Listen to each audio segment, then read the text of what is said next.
पायाभूत सुविधा घेण्यासाठी बाजार समित्याला शासनाकडून कुठलाच निधी मिळाला जात नाही.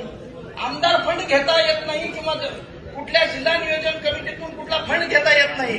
तर बाजार धन्यवाद. चला उठा तुम्ही, नाही तर मी चालल्या जाईल. मला कॅबिनेट आहे. धन्यवाद, थँक्यू. मला कॅबिनेटला जायचं आहे. कॅबिनेटला माझा मी एक मिनिट. हॅलो, एक मिनिट. एक लक्षात घ्या. एक मिनिट.